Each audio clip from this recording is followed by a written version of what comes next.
deserts. This video is taking us back to the roots of this channel. We are going on a fun day hike here in Southern California. Right now I'm in the Anza Borrego desert, and if you caught the last video, I actually came into this area to chase some wildflowers.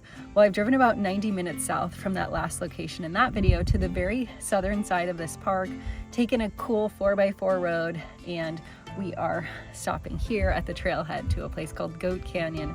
This is an old train trestle that we're gonna reach, and I'm really excited.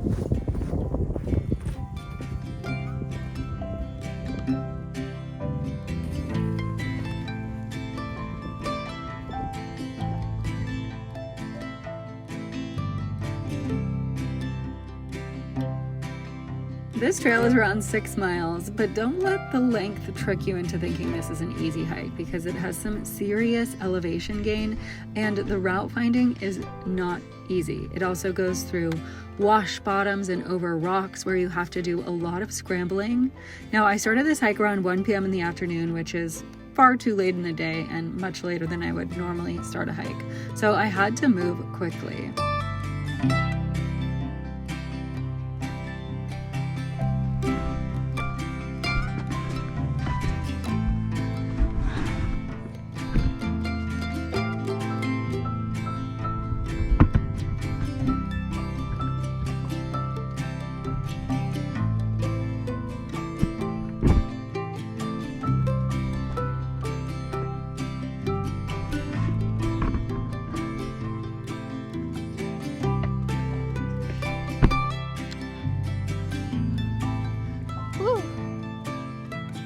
View.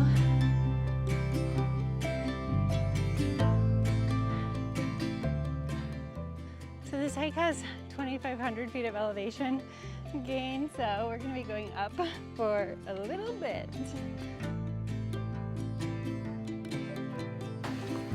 Wow, look at these palm trees. It's really cool.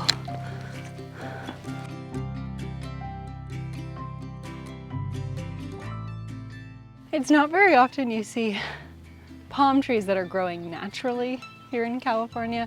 Most of the ones we see in places like Hollywood and Los Angeles are actually transplanted from the Canary Islands or from other places in other parts of the world. So coming through a little kind of oasis here is really cool, and these are usually really full of wildlife, lots of birds. I'm seeing plenty of them around as it kind of creates a little microclimate here where there's more shade, usually a little bit more water too, and a nice reprieve on a hot day too.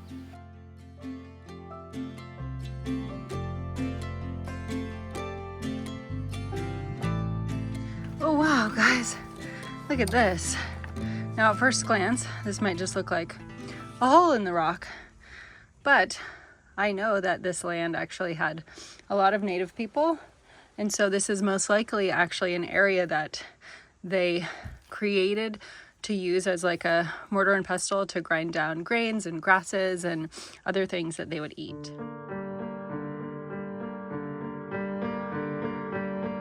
I'm not sure if it's the open landscape or just the variety and simplicity of plants, but I've always loved desert environments and the small critters that you can often see scurrying from the shadows as you approach. Ever since I was a little kid and my parents first took me to Mexico and I walked among cactus and flowering desert plants and watched little insects and lizards and snakes scurrying around in the desert, I have just loved it. Whew. That was some serious incline. I'm just taking a quick little breather here. We have a little bit more incline to go until I hope the trail levels out. I actually just passed 2 groups of 2 people, and both of them were shocked I was doing the trail this late in the day, which I normally would not do, but I know I'm probably not gonna wanna drive back all the way down to this area again, so this was kind of like a, I'm here, I'm gonna do it. If I don't get to the bridge in the next hour, I will turn back and head back to the car, because this trail is pretty treacherous and you definitely don't want to be doing it at night. I have been checking my phone every couple of minutes, just trying to make sure I'm still on the trail. Now, There's actually a trail now in this section, but the scrambling over the rocks, coming up through that Palm Canyon, all of that was really hard to follow along. So if you're coming to do this trail, absolutely download a map so that you can follow along and not get lost. All right, the trail is nice now. It's easy to follow and quite flat. So I'm not sure how much farther we have to go, but I'm just really going quickly because if it gets to be about 4 p.m., I've got to turn back and head back towards the car. It's currently 3 p.m. So I would say 30 minutes to an hour I've got left, but hopefully I can be there in the 30-minute range.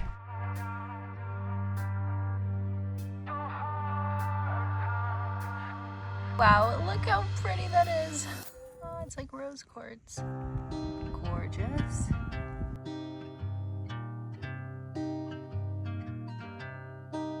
Just when you thought the scrambling in the hills are done, you head down into a canyon. Just past another guy who said about 45 more minutes. Granted, he just came up, so hopefully I can be a little bit quicker going down.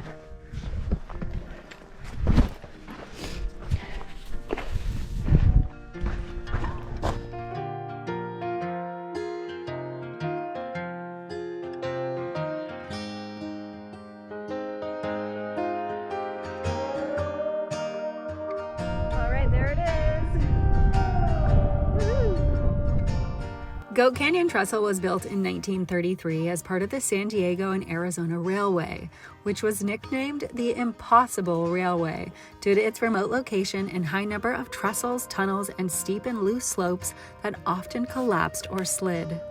There had originally been a tunnel that connected this area of track, but the tunnel actually collapsed, and in its place they built the Goat Canyon Trestle, which was built completely out of wood without any nails to combat the fluctuating temperature and the super high winds in this area. The trestle and the railway were used for close to a century, but it hasn't seen any rail cars since around 2008. It could become operational again anytime, but for now it remains abandoned. When I arrived at the trestle, the winds were howling and racing against the clock. I didn't get to linger long at the bridge. A quick snack and a few photos, and I was making the long and steep climb back up from the trestle to return to the car, hopefully before nightfall.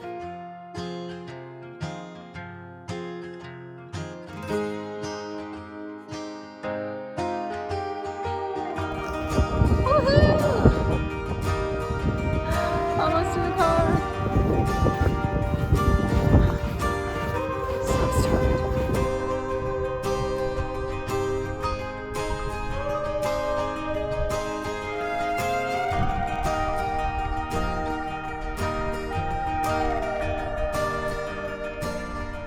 Wow, that hike was a doozy. It's like hiking up one mountain and then you have a top-down hike on the way back. So much scrambling, and really thankful to be back here at the car before dark. Just 6 or 8 more miles on this dirt road to get out of this area and then home free. But I think I'm gonna be feeling that one for a few days. My feet are definitely sore, nothing quite like walking on sand. Reminds me a lot of the West Coast Trail on the beach, but also Joshua Tree, and when I was in Jordan as well, hiking in the deserts there. A couple people actually were just starting that big descent down to the bridge when I was coming up from the top, so they're at least an hour behind me, and they're gonna be hiking in the dark. There's some really technical sections in there. You definitely don't want to be after dark to do that, because one wrong turn and you could fall off a cliff. So would highly recommend making sure you finish this hike before dark, but always have a headlamp with you just in case. I definitely got turned around a few times, actually lost the trail, especially coming down the big bouldery section. Was able to find it again, obviously, as we're back here in the car, but always good to have a map downloaded on your phone. I checked the one that I had every few minutes to make sure I was still on course, because route finding on this trail was really difficult. But I'm glad that I can say that I've checked this off the list. I'm not sure that I would do this one again, but at least if I do, I know what I'm getting into. Thank you guys so much for watching. If you've got any local hikes or places that you want me to explore and make a video about, definitely drop a comment down below.